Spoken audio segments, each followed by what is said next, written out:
viewers, our little treat down, checking out some individual games, continues with Return of the Obra Dinn. Return of the Obra Dinn. My God. Okay, I was super excited for this. This follows on from Papers, Please. It was literally we played it the next day. Return of the Obra Dinn. Knew nothing about it. I knew absolutely nothing about this game. Papers, Please was a game that I had definitely seen and was aware of what the game was before I went into it. This one, I knew nothing about, especially because the name doesn't really give anything away. Papers, Please, and you see the setting kind of makes sense. Return of the Obra Dinn, I have no idea. So what is Return of the Obra Dinn? Because I imagine those of you who've never seen this game and are looking at some of the graphics of this game are going to be like, what is happening here? Like, what the hell is this game? It's a detective game, essentially, that a ship has returned from a voyage. It got sent on a voyage for the East India Trading Company, and it never made it to its destination, but it has returned to England, and everybody on board is dead. They're all gone. The crew is missing. You have no idea where they are, and you have been sent as the sort of insurance investigator, the insurance inspector, to find out what happened on the Obra Dinn. And the way this is done is by discovering things, and you get sort of a magical stopwatch type feel that allows you to look at a frozen in time memory of, say, a corpse you find on the floor. So you'll find a corpse, your stopwatch will pop up, and then you get to look. You'll hear some audio, so it will play sort of like 6 or 7 seconds of audio of people talking, but you won't know who's talking. And then you will have this moment in time that is frozen. And from there, it's about deduction. You need to look at what's happening and start piecing things together of what's going on. And the devil is in the details, as you can imagine in this game. And the ultimate completion goal is to figure out what happened to all 52 members of the crew. 52, 54 of what's going on. And then not only figure out how they died or whatever happened to them, but also who it is. And all you get is the crew manifest. So you have a list of names with some descriptions. So it'll say like, this guy was the captain. This guy was just a seaman. This guy was a purser who looked after the money. This guy was the bosun. Things like that. And along with that, you'll get a glossary of names of some nautical descriptions. Because thankfully, Lucas realized that not a lot of people know all the nautical terms for what a bosun is, or a gunner's mate, or whatever those people might be. And then you need to go from there, essentially. And sometimes, and they give us a difficulty rating, which I thought was kind of cool, of this one is pretty obvious.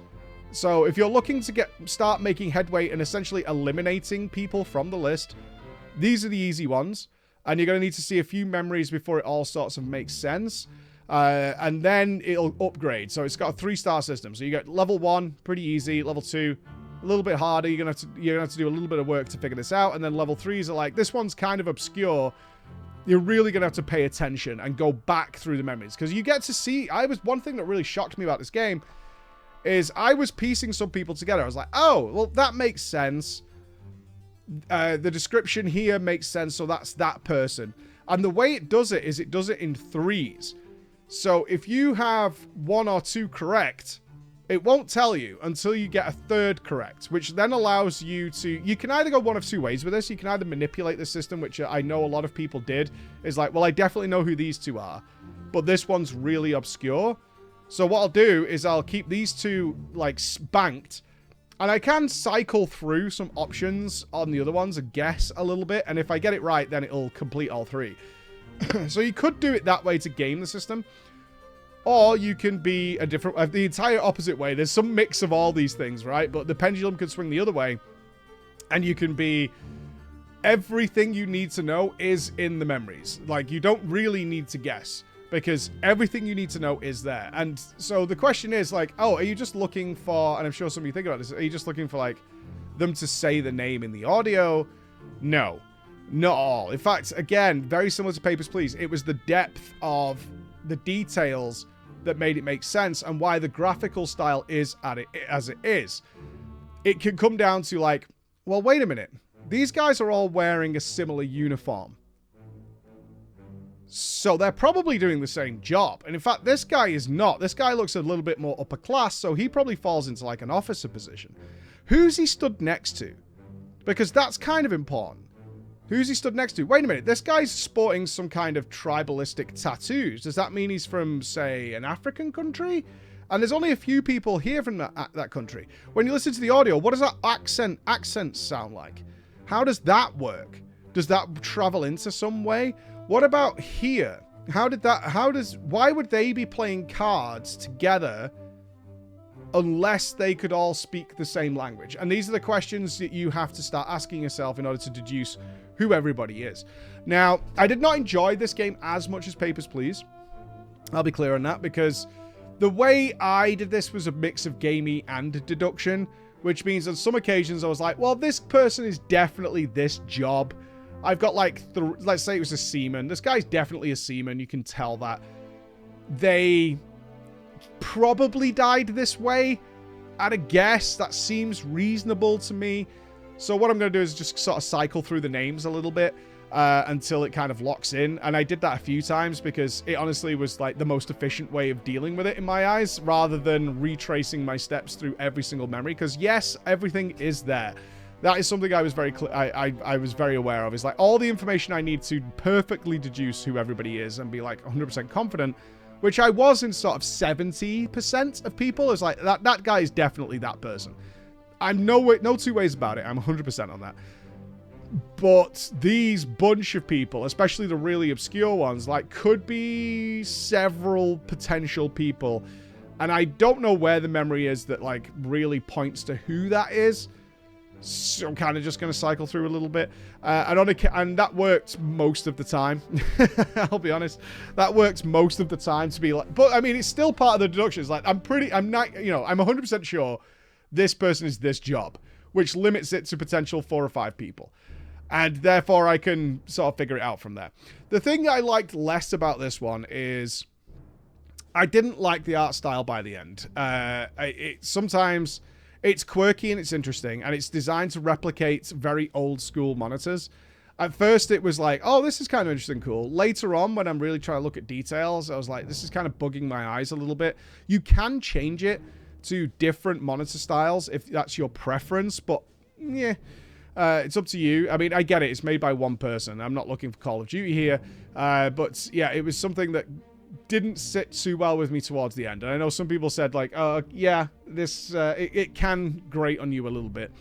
The other thing that did bug me a little bit is you can bookmark the memories and you can retrace your steps on the ship, but they're very bunched up. I would have liked, say, labels to pop up like over the screen. It's like, this is this part of this memory, because once you enter a memory, you sort of play them out in sequence, which works so well early game. Later on, when you're looking for... I'm looking for part 3 of that memory. And you can get all that information, but often it's like, okay, I need to go up and down a few decks. I need to go over here, and like there's 4 next to each other, and then I need to go back. And the same with the menu system, which is a lot of tab and A and D, and I know it was probably me, I constantly would press, say, the occasional wrong button, and it would reset what I was looking at. I was like, I gotta go back in and do things. Especially when you're down to... This is one of those games, as many of you have played, where you definitely end up with like 4 or 5 at the end that are the really hard ones.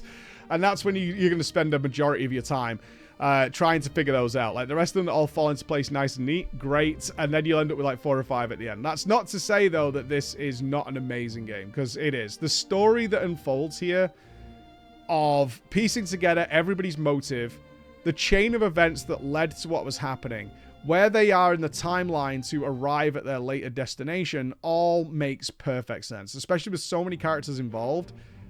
It's so wonderful how Lucas managed to be like, okay, I'm going to give each of these characters a full story to be told. And as you're watching it, it's not in any way dull.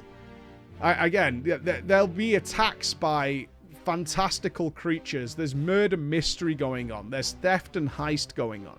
There's people being dealt with earlier in the story that you're like, what happened to this guy? Because something bad happened here, but you can't find it yet. Those kinds of things are what make this game really interesting, because just a murder mystery game, like I've played a ton of, like a Sherlock Holmes game, for example, kind of focuses on one guy and maybe 3 or 4 surrounding characters, and you kind of, on some occasions, figure out what's going on quite early, or it has some bizarre twist that no one could have seen coming. This time, there's a logic to it, despite the crazy illogical things that are happening to this cursed crew of the damned on this fateful voyage, along with a lot of tongue-in-cheek fun things happening as well. Like, there's comedy to the game, certainly in figuring out why certain things happened. So I definitely recommend it, is what I'd say. I definitely recommend it. I personally preferred Papers, Please, but both of them are fantastical games. Really good, and so happy that I got pushed to play this one. All right? Thank you so much, guys. I'll see you tomorrow. Bye.